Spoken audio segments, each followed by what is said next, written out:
You want me to shoot this thing? Yeah. Great. Just that French press over here. Yeah, we'll try it out.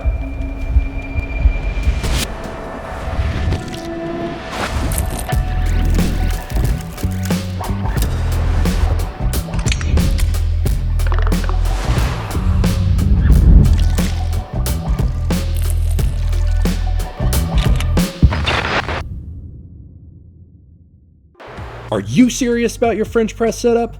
Today on Coffee or Die, we're going to take a look at one of the most expensive French presses on the market and see if it's actually worth the $100 price tag. This is the Fellow Clara, and as previously mentioned, it's pretty expensive.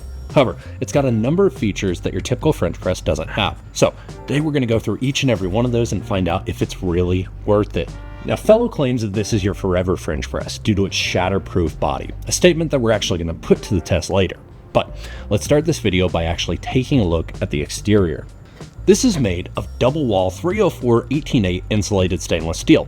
It also has a 24-ounce capacity. Now, with this plastic handle attached, it comes to 917 grams, legally making this a weapon in the state of California.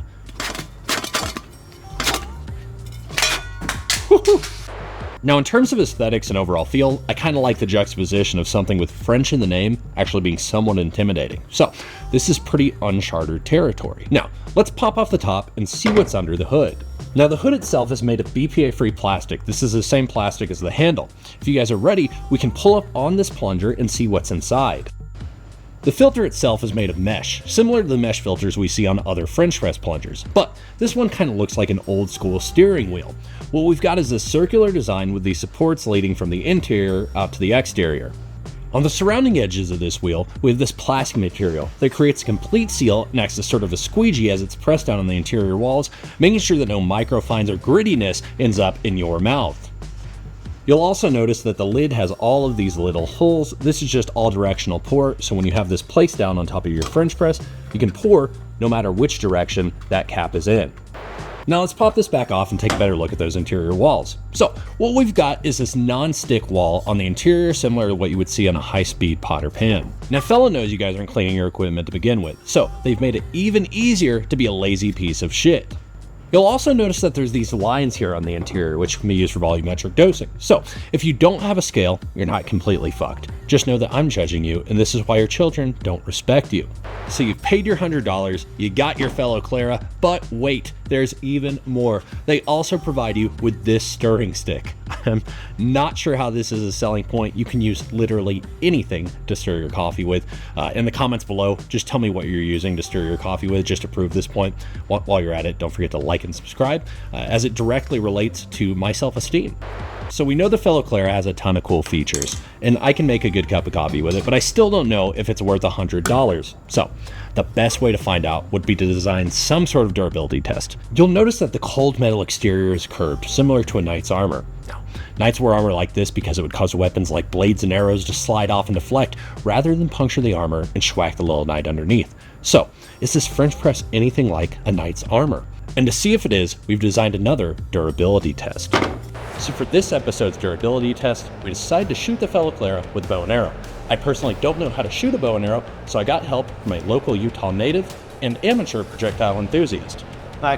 Hey, How are you? good. You You want me to shoot this thing? Yeah. Great. Just that French press over here. Yeah, we'll try it out. Let's see. I think it skewered it. I think it skewered it. That looked like it jumped off the other. It would 100%. Dude, that is phenomenal. That is epic. All right, man. Not too bad. Like just a little bit off center. But Yeah. Not too bad. Well, it's a really good French press, but as far as the durability test, it doesn't pass. No, it doesn't. So 286 feet per second. So if you're combining your archery and your French presses, and you know about how much this arrow is, it's a 400 grain arrow, 286 feet per second at 20 yards. So if you're into precision and you're into coffee, those are the two variables that came together right here. cool.